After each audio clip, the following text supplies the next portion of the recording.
Hi guys, welcome back to another tech tutorial. Today we are going to solve a common issue that happens when trying to extend a partition in Windows. If you have used Linux with dual boot and remove it later, you might see the EFI System Partition blocking you from extending your drive. Let me show you exactly what I mean. Here in Disk Management, you can see I have 3 partitions on my E drive. I have a Basic Data Partition, a 1 GB EFI System Partition and some unallocated space after that.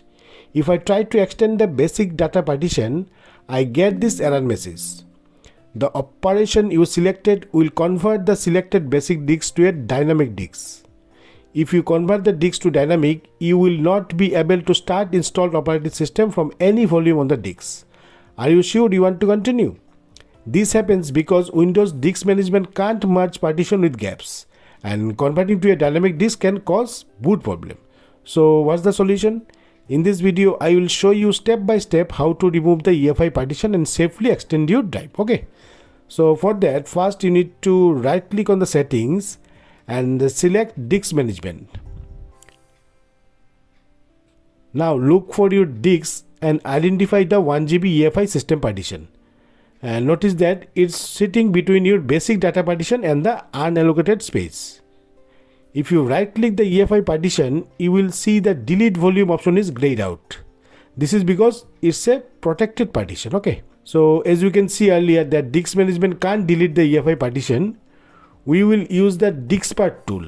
So for that you need to type cmd and choose run as administrator. Once the command prompt page open, here you need to type Diskpart and hit enter. This will launch the Disk Partition tool. Now type list disks and hit enter. It will list all the available disks. And now you need to select the disks. So type select disk 1.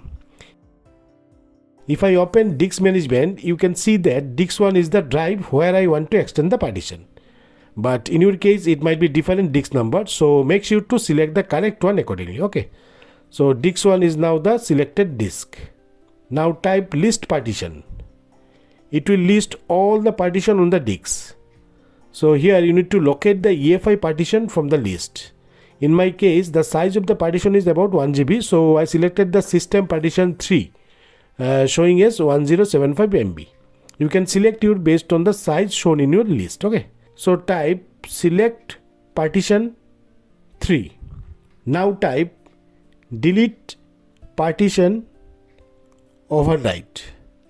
This command forcefully delete the protected partition and you can see the message showing Diskpart successfully deleted the selected partition. And now we need to type exit and close the window. Now if I open the Disk Management again, and you can see the 1 GB EFI partition has been deleted and will show up as unallocated space in Disk Management. Now what you have to do, you need to locate your E drive, then right click on it and select extend volume from the context menu. This will open the extend volume widget. Now click next and you will see the unallocated space automatically selected. If needed, adjust the size to extend the partition fully or partially. Now click next again and then click finish to complete the process. Finally, you can see that the drive is successfully extended and the unallocated space is now merged with your partition and your problem has been solved. So that's it for today's. I hope this guide helped you solve the issue and extend your drive successfully. If you found this video helpful, don't forget to like, subscribe and drop a comments below if you have any question. Thanks for watching and I will see you in the next one.